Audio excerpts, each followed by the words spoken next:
সন্ধ্যার ঠান্ডা হাওয়াটা উপভোগ করার জন্য একজোট হয়ে বাঁশের মাচাটাতে বসেছে পলাশ, মৃত্যুঞ্জয় আর সুধা বুড়ো। কিন্তু ঠান্ডা হাওয়া তো দূর, চারিদিকে যেন একটা গুমোট গরম হয়ে রয়েছে। সুধা বুড়ো গরমটা কাটানোর জন্য হাত পাখা নিয়ে হাওয়া করে চলেছে অনবরত। তারা তিনজনই জেলে, নদীতে মাছ ধরে তারপর সেগুলো বাজারে বেচে যা উপার্জন হয় সেটা নিজেদের মধ্যে ভাগ করে নেয় তারা। একটাই নৌকা তাদের, তাই তিনজন একসাথেই মাছ ধরে। এই গরমে আর টেকা যাচ্ছে না, হাওয়া করে করে হাত ব্যথা হয়ে গেল। এই শোন তোরা, কাল হাট বসবে, একটু তাড়াতাড়ি বেরোতে হবে বুঝলি। তোরা আবার ঘুমিয়ে পড়িস যেন কালকে। না না কাকা, আমি কাল তাড়াতাড়ি পৌঁছে যাব। ভোরের দিকে উঠে সোজা হাঁটা দেবো ঘাটের দিকে। ও নিয়ে চিন্তা করো না তুমি একদম। আমিও তাড়াতাড়ি পৌঁছে যাব, আমাকে নিয়ে চিন্তা করতে হবে না। আচ্ছা ঠিক আছে, তাহলে ওই কথাই রইল।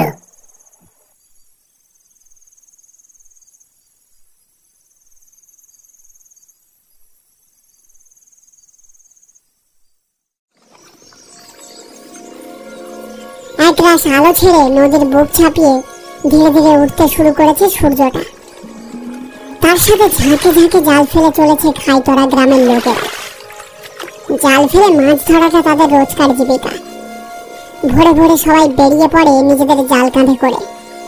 কেউ কেউ নিজেদের ডিঙি টেনে নদীর মাঝে গিয়ে মাছ ধরে, আবার কেউ প্রাচীন পদ্ধতিতে নদী থেকে ডুবন্ত নৌকা উঠিয়ে মাছ ধরে এক অসাধারণ পদ্ধতিতে।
পলাশ, মৃত্যুঞ্জয় আর সুধা বুড়ো নিজেদের নৌকাটা ডাঙায় বেঁধে রেখে মাছ ভর্তি জালটা কাঁধে নিয়ে চলতে শুরু করেছে হাটের উদ্দেশ্যে।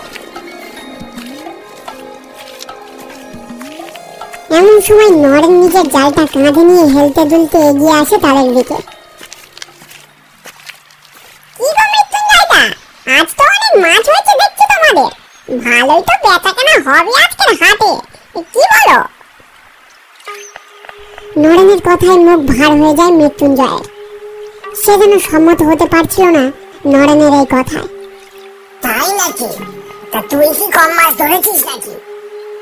তোর মাছ তো তোর একা, তুই একাই লাভের টাকাটা পাবি, আর আমাদের তো ভাগের মাছ। আমরা তিনজন মিলে ভাগ পাবো লাভের টাকাটা। তাহলে লাভটা কার হবে শুনি? এই চোরছো কেন হে মৃত্যুঞ্জয়দা? আমি তো মজা করে বললুম কথাটা।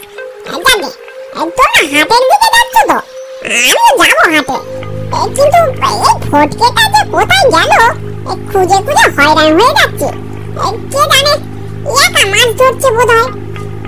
কেন রে, ফটিক আজ তোর সাথে মাছ ধরতে আসেনি? না গো কাকা, আমার মনে হচ্ছে ফটকেটা বোধ হয় পাঁচজলার দিকে গিয়েছে মাছ ধরতে। সে কি রে, ওই জলাটা তো অভিশপ্ত জলা, আর তার উপর ওই জলাতে আবার কুমিরও আছে। সেটা জেনেও কোন আনন্দে গেল পাক জলার দিকে মাছ ধরতে? আর তুই বা জানলি কি করে যে ও পাক জলার দিকে গিয়েছে? আরে সত্য, আর ফটকেটা কাল রাতে আমাকে এড়িয়ে নিজেদের মধ্যে কি একটা শলা পরামর্শ করছিল। কানাঘুষো শুনলাম আজ ভোরে নাকি ও আর সত্য পাঁচজলার দিকে গেছে, ও গেছে যাবে, আমার কি।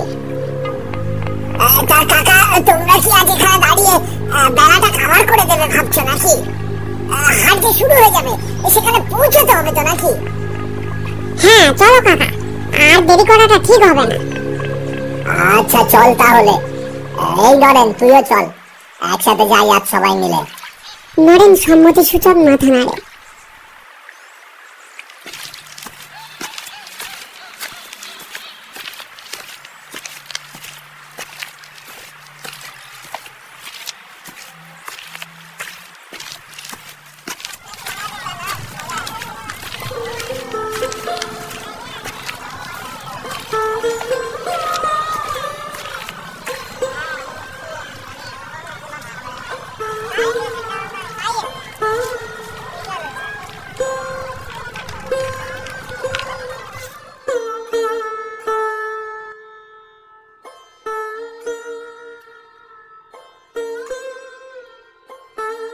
হাটের শেষে পলাশ আর সুধাবুড়ো বসে আছে বাঁশের মাচাতে।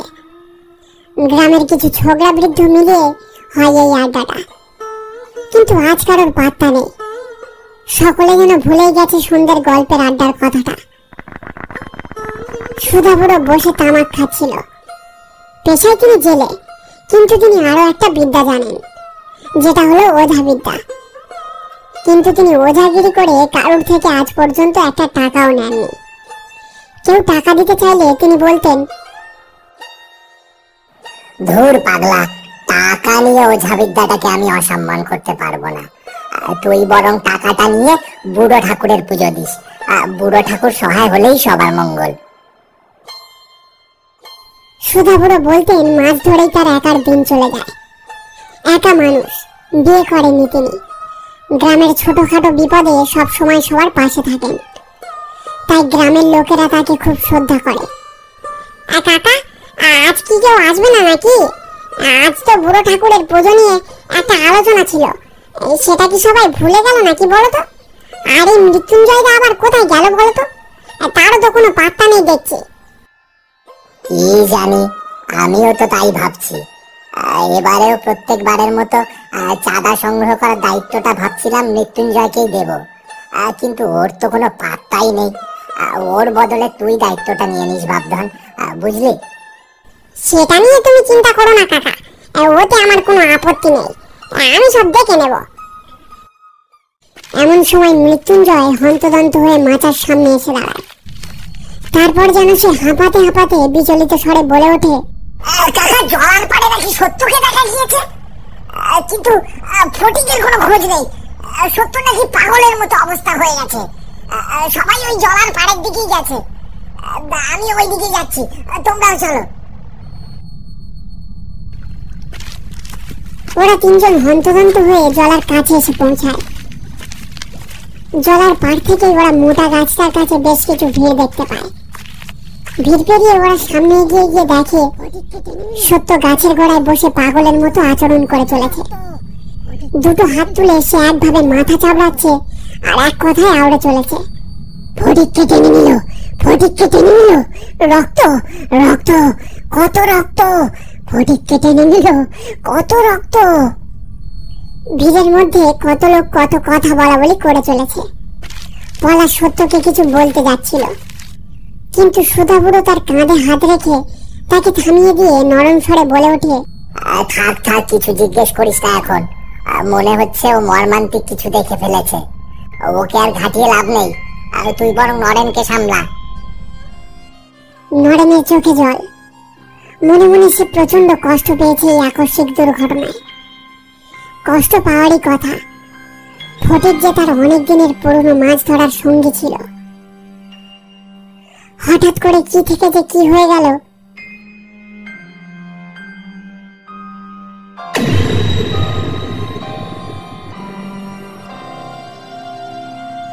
বাঁশের মাচাটাতে বসে পলাশ, মৃত্যুঞ্জয় আর সুধাবুড়ো আবার ঘটনাটা নিয়ে আলোচনা করছিল। আসলে এমন কিছু হয়ে যাবে তারা ঠিক বুঝে উঠতে পারেনি। এমন একটা ঘটনা কিছু বছর আগে ঘটেছিল, কিন্তু সেটা তেমন বড় ছিল না। মাছ জলাতে অনেক মাছ পাওয়া যায়, সেই লোভে গ্রামের একজন গিয়েছিল ভোরে মাছ ধরতে।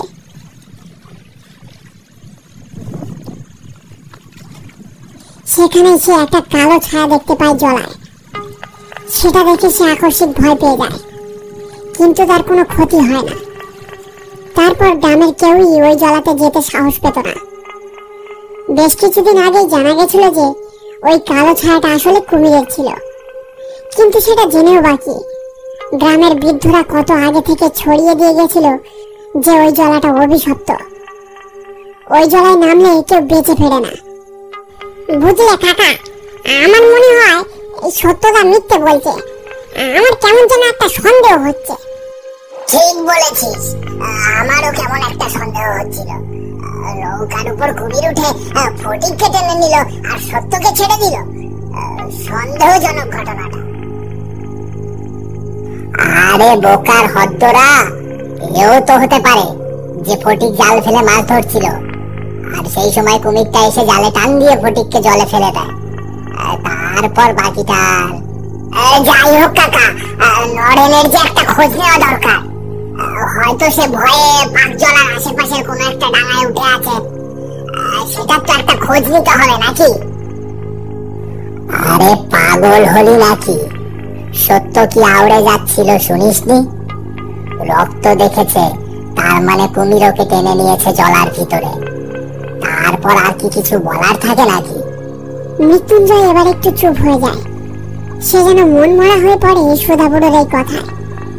সেটা লক্ষ্য করে পলাশ মৃত্যুঞ্জয়কে বলে, কি গো মৃত্যুঞ্জয় দা, তুমি কেমন মন মরা হয়ে পড়লে যে বড়? কিছু ভাবছো নাকি? আমাকেই তো ভাবতে হবে, তোদের আর ভাবনা কিসের? সুধাবুড়ো এই কথাটা শুনে একটু অবাক হয়ে যায়।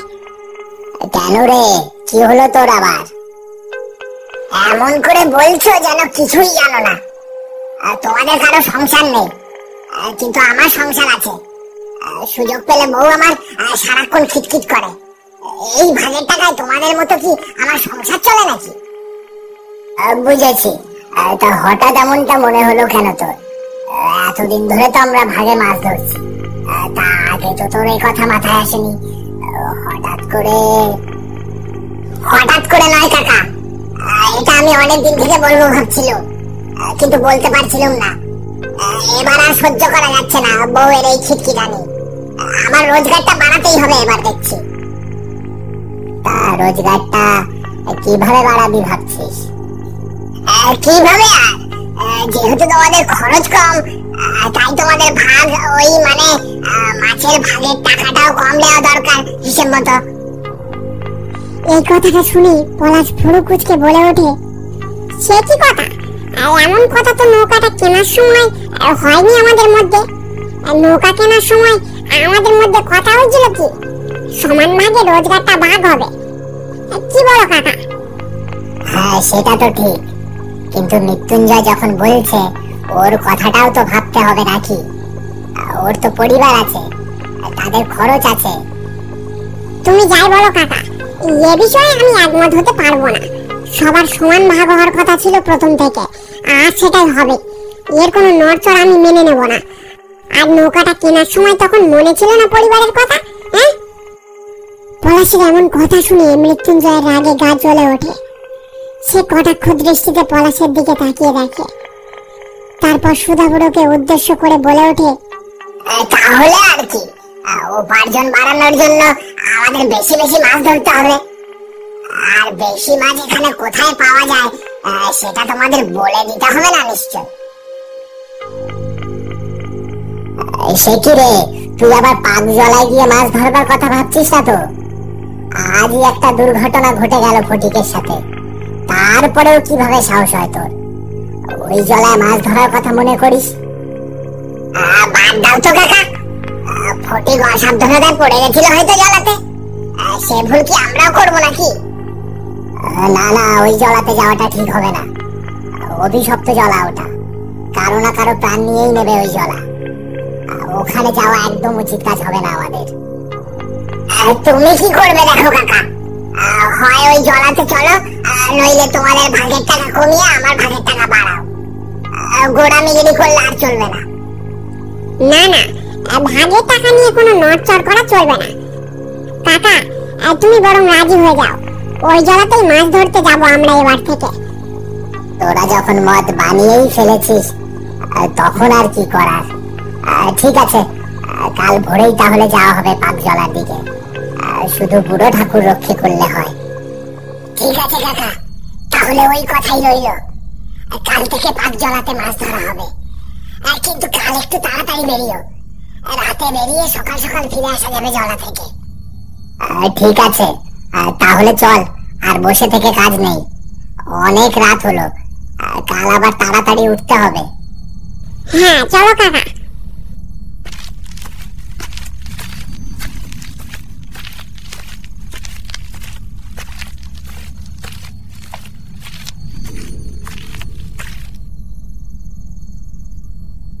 রাতে শোবার সময় সুধাবুড়ো পাকজলার কথা ভাবতে ভাবতে এক সময় ঘুমিয়ে পড়ে।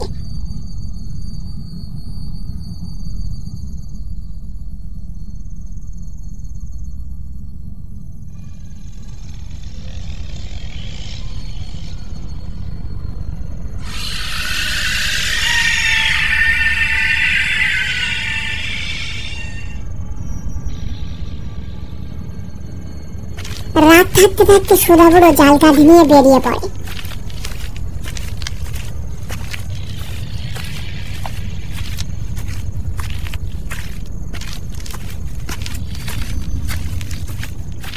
নদীর ঘাটে পৌঁছে সুধাবুড়ো দেখে পলাশ আর মৃত্যুঞ্জয় দাঁড়িয়ে আছে ঘাটে।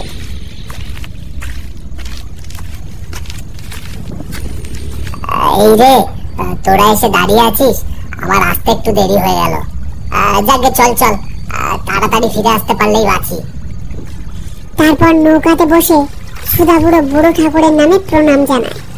হে বুড়ো ঠাকুর, রক্ষে করো আমাদের, রক্ষে করো। পলাশ নৌকার দাঁড় টানতে শুরু করে দেয়।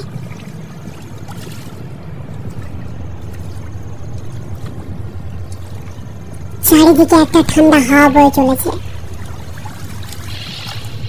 নৌকাতে মৃত্যুঞ্জয় বসে কি যেন একটা ভেবেই চলেছে।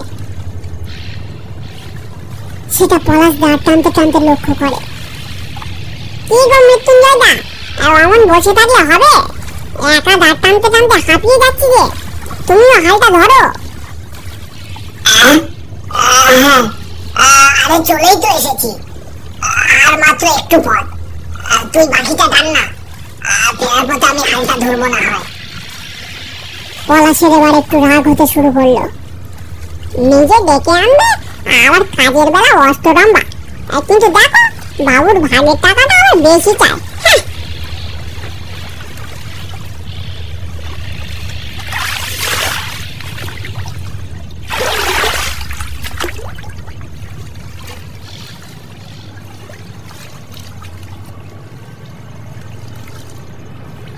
বেশ কিছুক্ষণ নৌকা চালানোর পর ওরা পৌঁছে যায় পাকজলাতে।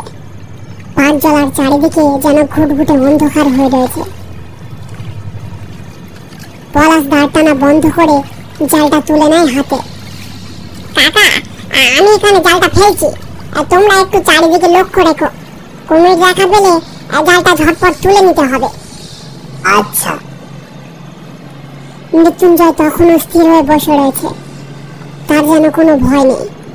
চোখে মুখে একটা কুটিল ভাব প্রকাশ হয়েছে তার তখন।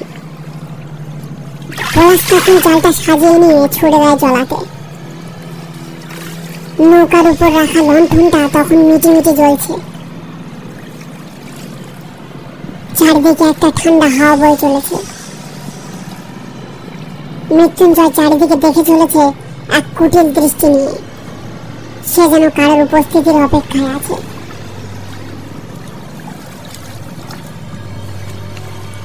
চারিদিকে দেখতে দেখতে হঠাৎ সুধাবুড়োর চোখ একদিকে গিয়ে আটকে যায়। দূরে ওটা কি দেখা যাচ্ছে? কুমির নাকি? একটা কালো বস্তু জলার কাদা জল চিরে এগিয়ে আসছে ওদের দিকে। সুধাবুড়ো ভয় চেঁচিয়ে ওঠে। পলাশ জালটা গুটিয়ে নে, গুটিয়ে নে। মনে হচ্ছে একটা কুমির এগিয়ে আসছে আমাদের নৌকাটার দিকে। এসে কি? পলাশ ধরপড় করে জালটা টানতে শুরু করে। সেই সময় মৃত্যুঞ্জয়ের চোখে মুখে একটা উল্লাস ফুটে ওঠে। সে দাঁড়িয়ে ওঠে। তারপর ধীরে ধীরে পলাশের দিকে এগিয়ে যায়। তারপর একটা জোরে ধাক্কা দেয় পলাশকে। পলাশ ছিটকে পড়ে জলাতে। এই কি, এটা কি করলি? কি করলি তুই? পলাশকে ঠাড়া মেরে ফেলে দিলি কেন? তোল তোল, ওকে উপরে তোল। কুমির ঘোরাফেরা করছে, ওকে যে টেনে নেবে। একদম এগোবে না কাকা, নইলে নইলে তোমাকেও ফেলে নেবো নৌকা থেকে। মরুক বেটা, মরুক। খুব বার মেরেছিল। হ্যাঁ, এদিকে পলাশ সাঁতার কেটে নৌকায় ওঠার চেষ্টা করছে, কিন্তু সে কিছুতেই পা দুটোকে নিজের নিয়ন্ত্রণে আনতে পারছে না। তার পা দুটো পেঁচিয়ে ধরে আছে 5 জলার অভিশপ্ত লতা। এক সময় হাতের জোর কমে আসে পলাশের, সে 5 জলাতে তলিয়ে যেতে শুরু করে। সুধা বুড়োর চোখে জল চলে আসে। এই কি করলি তুই? ছেলেটাকে মেরে ফেললি। বেশ করেছি, এবার তোমার পালা। ভেবেছিলাম তোমায় ছেড়ে দেবো, কিন্তু তোমাকে ছাড়লে চলবে না। কোনো প্রমাণ রাখা যাবে না। একাই নৌকাটা দিয়ে মাছ ধরবো আর ব্যবসা করবো। মৃত্যুঞ্জয় ধীরে ধীরে এগোতে থাকে সুধা বুড়োর দিকে। হঠাৎ ঝপাস করে একটা শব্দ হয়, জলের নিচে থেকে বেরিয়ে আসে একটা বিভৎস মূর্তি। শরীরটা পলাশের মতো, কিন্তু কিন্তু সেটা আদৌ পলাশ নয়। কি বিভৎস রূপটা! ভয়ে জড়সড় হয়ে পড়ে মৃত্যুঞ্জয় আর সুধা বুড়ো।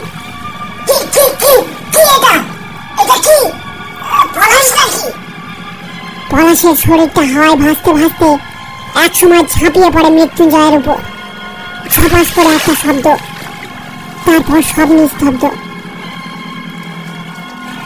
কিছুক্ষণ পর আবার জলের নিচে থেকে বেরিয়ে আসে পলাশের শরীরটা। শুধু শরীর বলা ভুল হবে ওটাকে। পলাশের শরীরটা ধীরে ধীরে নৌকার উপর নেমে পড়ে। তারপর মুখটা হা হয়ে যায়, মুখ থেকে একটা সাদা ধোঁয়া বেরিয়ে আসে। একটা সময় ধোঁয়াটা পরিণত হয় একটা শরীরে। শরীরটা কার সুধা বুড়ো সেটা স্পষ্ট চিনতে পারে। সঠিক তুই? হ্যাঁ, আমি।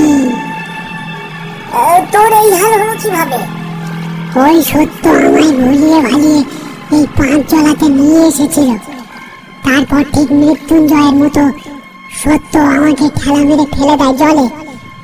ওর আসল উদ্দেশ্য ছিল আমায় মেরে নরেনের নৌকাটা কেড়ে নেওয়া।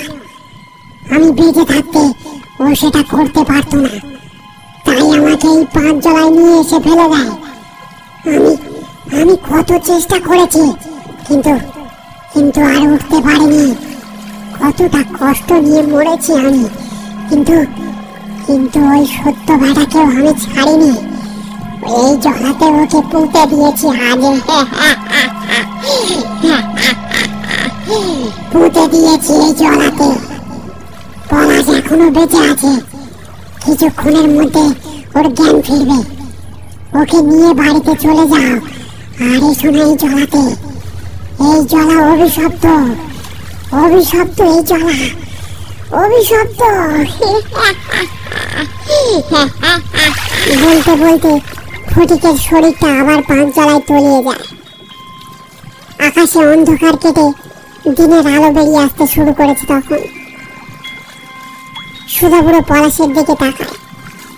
ধীরে ধীরে পলাশের জ্ঞান ফিরছে। তখন সুধা বুড়ো নৌকার দাঁড় টানতে শুরু করে। আর সে আসবে না এই জলাতে, আর কাউকে আসতেও দেবে না। ফটিকের শেষ কথাগুলো মনে করে সুধা বুড়োর চোখে জল আসে। আর এসো না এই জলাতে। এই জলা অভিশপ্ত, অভিশপ্ত এই জলা, অভিশপ্ত।